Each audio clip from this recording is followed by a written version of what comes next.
All right, at the Sheetz gas station right now.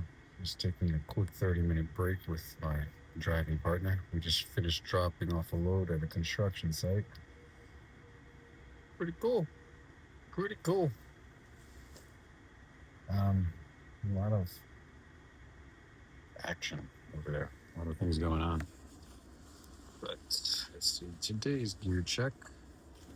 I never leave home without a Swiss Army knife. You should know that by now.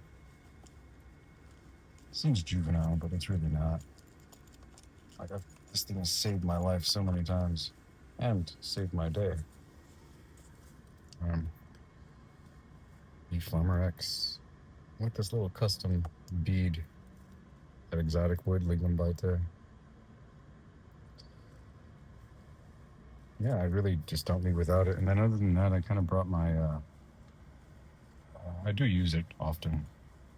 My Buck 112 that I customized. That I did all that file work and I changed the finish on it. Ebony, nickel silver. Yeah, just the Buck 112. But this comes in handy too. A lot. So it's all I really need. Thought the Leatherman would come in handy, but I don't need pliers that much.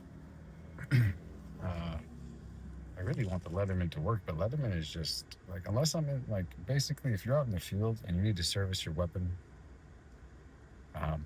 regularly, then get a Leatherman. But if you're not servicing a weapon on the regular, you don't fucking need a Leatherman. Just get a Swiss Army knife and a real knife.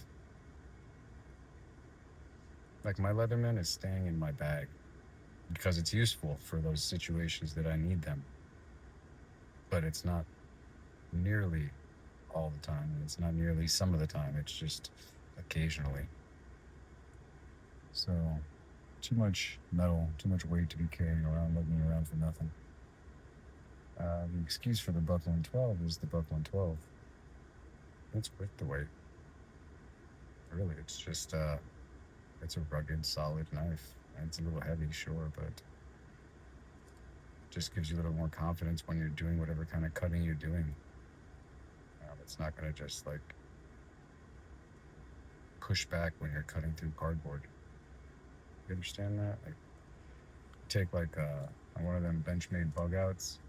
It was a fucking piece of shit plastic knives that they're overcharging for, and you cut cardboard and you can feel it like that like a lever. It pushes into your palm because the blade is pushing against the cardboard, and it's that resistance is a lot because the knife is so light and so thin. You don't feel that as much with like real knife, like a Buck 110 or a 112 or a cold steel. But yeah, so that's my carry for just today. It's useful.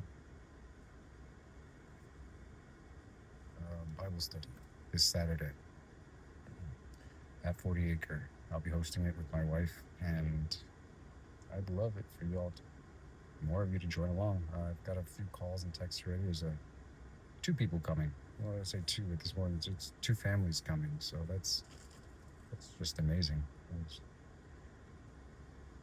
amazing. But let's see if they come back. This Saturday at 48, I'm going to do a Bible study. I'm going to go over a specific verse in the Bible, and then we're just going to basically take our kids on a little nature walk. That's what most of it is. It's just a picnic, but a picnic that we all meet up at this forest preserve, kind of rendezvous, have a couple laughs, read a Bible verse, and then we just go on a nature walk. And we're setting the tone for the day so that hopefully God can just reveal himself to all of us by our interactions. And that's exactly what this is all about. That's exactly what all this is for, is because in all of my rambles online for these in these book talks of Bible rambles that I do, the theme is, if you've been following along, is that God isn't in a church. He's in every single one of us, and we can amplify that presence if we can come together in fellowship. I guess it just sounds cheesy, but it's really more of a, we come together at this forest. This is what we're going to do. We're going to pray together, get on the same vibe, and then we're going to just go on a walk, nature walk. We're going to see trees, we're going to see bugs, we're going to see animals, and we're just going to interact. And hopefully with that initiation, like the initial start, it will just leave everybody with their walls down, in a sense, their guard down, and we can just open up and talk and allow God to reveal himself through us and to each other. That's just what this Saturday is about, truly. Looking around, I see a lot of people going to church more, and that's wonderful. But when I go to church and I see people around, there's not really many people into it. They're lost. They're looking for a purpose. They're looking for a sign, but they're just going through monotonous motions without any feeling or any kind of devotion behind it. And you can't blame them. It's not really their fault. It's just that the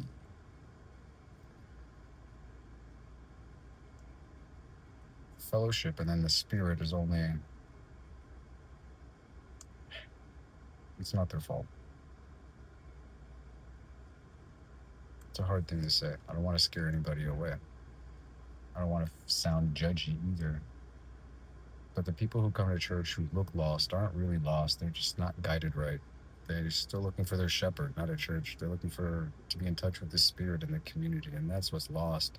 People have lost sight of that. They think that just going to church and praying is going to make them feel better, and when it doesn't, it pulls them farther away from God. And there's a few good shepherds out there. With shepherds, I mean priests and pastors and whatnot, but a lot of them are just like officers in the military. You know, they come right out of college and they get thrown into the front lines, and they don't know what the hell they're doing. But they know they know the rule book, but they're not able to adapt and be dynamic with each person in the ministry. And that's what a shepherd needs. I mean, if you look at the Bible, like, what did Jesus say about one sheep going away? You go to save that one sheep, despite the flock.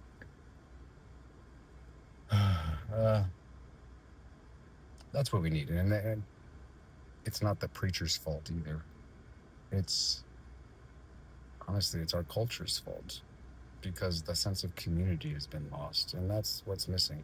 Honestly, you can't be selfish with God, because God is not just for yourself. It's really just, we're all antennas. There's a frequency out there that's God, and the purpose of a shepherd, priest, or even just people in our community is to kind of help us navigate this crazy ass world, and at the same time calibrate this antenna, tune up to this frequency, so that we can actually just dissolve the veil and transmit love, because that's what it is. And that's what people are looking for. That's what they're lost at church trying to find. But yeah,